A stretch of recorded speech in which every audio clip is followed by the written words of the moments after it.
Bihar SSC वाला qualify किए थे और अभी जो बिहार सीजीएल 3 था इसमें भी मैथ। परवीन जी का वो क्वेश्चन है कि आप पढ़ाई के समय कि आप कितने सारे गर्लफ्रेंड रखते थे?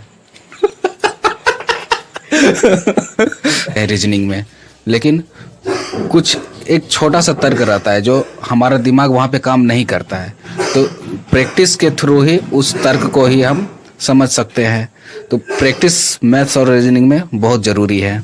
और मैं व्हाट्सएप मैसेजेस आएंगे, अब उसमें आप लगे रहिएगा तो फिर एग्ज़ाम क्वालिफाई करने के लिए सबसे ज़रूरी है कि अपना बेसिक्स को मजबूत कीजिए। नंबर कम आने के बाद डिमोटिवेट होना, ये तो गर्लफ्रेंड एक को था वो बाद में छोड़ दी।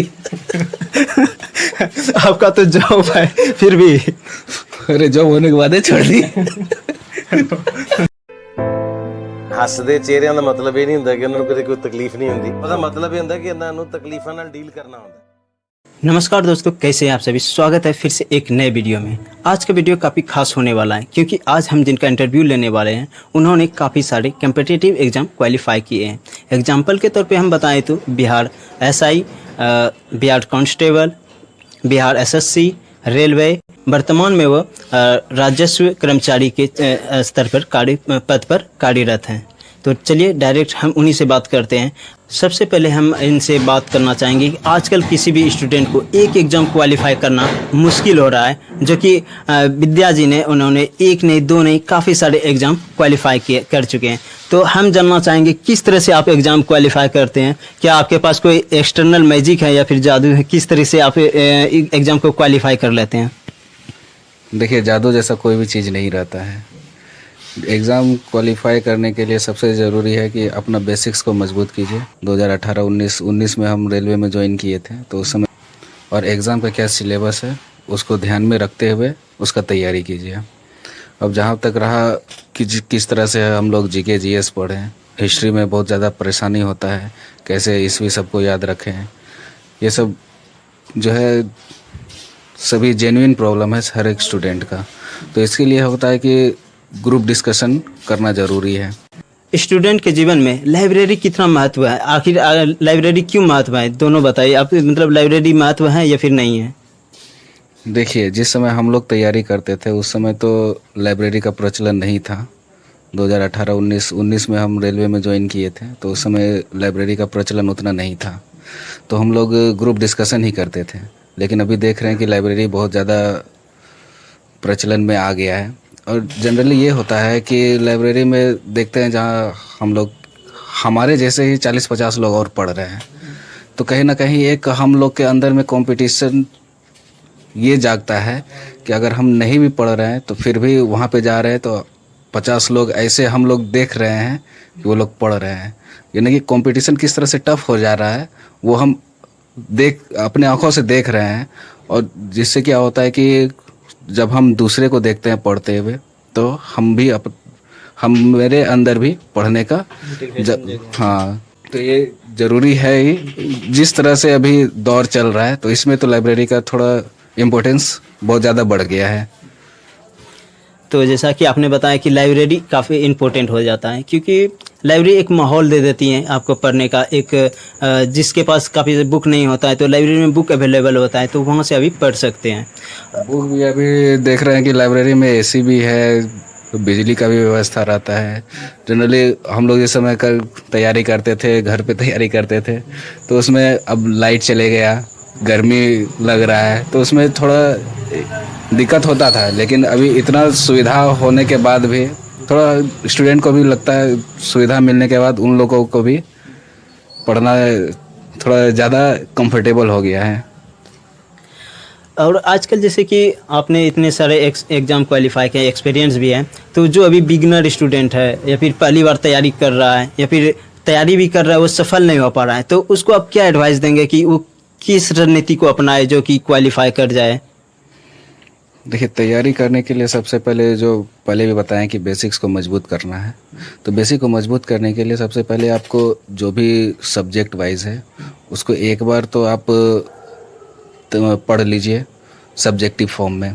उसके बाद फिर वन लाइनर भी आता है, जैसे किरण पब्लिकेशन का भी हम तो इस बार जो बिहार एसएससी का जो सीजीएल था उसमें किरण पब्लिकेशन का वन लाइनर पढ़े थे।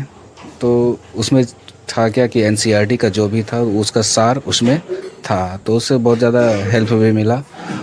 ठीक है, और बात ये हो जाता है जो भी सब्जेक्टिव बुक हम पढ़ते हैं उसके बाद फिर उसका ग्रुप डिस्कशन करें, और ग्रुप डिस्कशन करने से होता क्या है कि जो भी हम भूल जाते हैं वो बार बार रिवाइज होते जाता है, तो उससे हमारे माइंड में वो सेट हो जाता है। तो यही है तरीका। और बाकी जितना ज़्यादा से ज़्यादा आप पढ़ सके, जितना ज़्यादा से ज़्यादा आप पढ़ने में मन लगा सके, आप लोग पढ़िए। जैसे कि आपने बुक के बारे में बताया, किरण पब्लिकेशन का वन लाइनर बुक, जो कि सामान्य ज्ञान आता है, सामान्य विज्ञान दोनों आता है। अगर आप ये बुक लेना चाहते हैं, नीचे डिस्क्रिप्शन में लिंक है, वहाँ से भी आप परचेज कर सकते हैं। जैसे कि आप तो जनरल अवेयरनेस के बारे में तो बता दिया कि किरण पब्लिकेशन का बुक, और मैथ रीजनिंग के लिए क्या करें? कई बार होता है कि मैथ बन तो जाता है लेकिन टाइम टेकन हो जाता है, कई बार होता है कि टाइम बहुत ज़्यादा ले लेता है, तो उसका क्या सोल्यूशन है? देखिए, मैथ्स टाइम टेकन होगा तभी जब आप प्रैक्टिस नहीं करेंगे। आप प्रैक्टिस करते रहिएगा तो आपका वो टाइम अपने आप मैनेज होते चलेगा। मैथ रीजनिंग है कि जितना ज़्यादा आप प्रैक्टिस करेंगे उतना ज़्यादा बेटर है, उतना ज़्यादा आपका टाइम भी मैनेज होगा। और रीजनिंग में खास करके आप जितना ज़्यादा क्वेश्चन सॉल्व करेंगे तो उसका पैटर्न जो है क्वेश्चन टू क्वेश्चन चेंज होते रहता है। ऐसा भी आएगा कि आप वो तर्क नहीं लगा सकते हैं रीजनिंग में, लेकिन कुछ एक छोटा सा तर्क रहता है जो हमारा दिमाग वहाँ पे काम नहीं करता है, तो प्रैक्टिस के थ्रू ही उस तर्क को ही हम समझ सकते हैं। तो प्रैक्टिस मैथ्स और रीजनिंग में बहुत ज़रूरी है।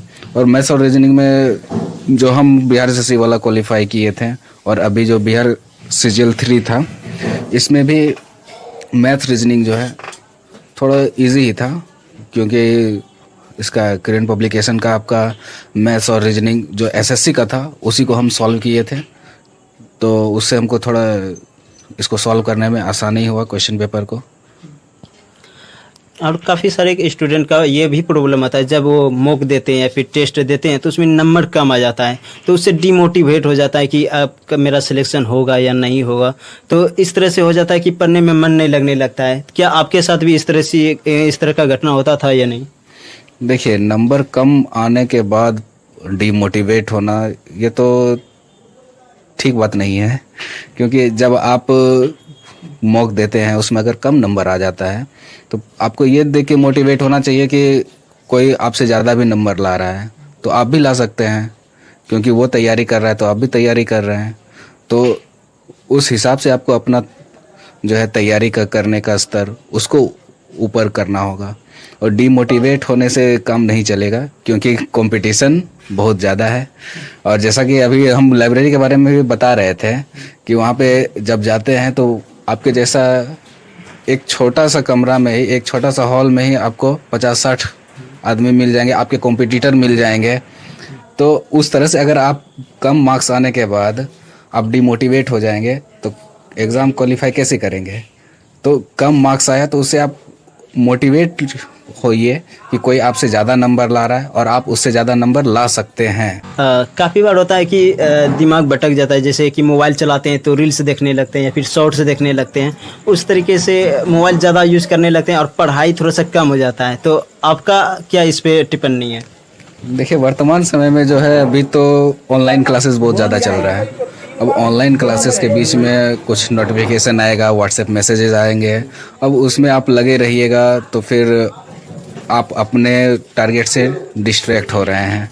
तो उसको आपको अपने आप पर आत्मसंयम लाना होगा। जो भी इम्पोर्टेंट मैसेजेस आता है उसको देखिए ऑनलाइन क्लास के थ्रू, उसको तुरंत अगर वो ज़्यादा ज़रूरी है तो उसका रिप्लाई कीजिए, नहीं तो उसको इग्नोर करके आप अपने पढ़ाई पे फोकस कीजिए, क्योंकि ये सब डिस्ट्रैक्शन है। लेकिन जब तक आप इसको आत्मसंयम से इस पर कंट्रोल नहीं कर पाएंगे तो फिर परेशानी बढ़ सकती है। इसलिए इन सब चीज़ों को इग्नोर कीजिए ये भले ही छोटी छोटी बातें लग रही हो, लेकिन ये बहुत बड़ी चीज़ है। क्योंकि आप अगर नोटिफिकेशन आ जाता है, रील्स देखने लगते हैं, आपको पता नहीं चलता 10 मिनट कब 1 घंटा में बदल जाती हैं, ये भी नहीं पता चलता है। और लास्ट में एक क्वेश्चन पूछना चाहते हैं हमारे जो कैमरामैन है परवीन जी का। वो क्वेश्चन है कि आप पढ़ाई के समय कि आप कितने सारे गर्लफ्रेंड रखते थे?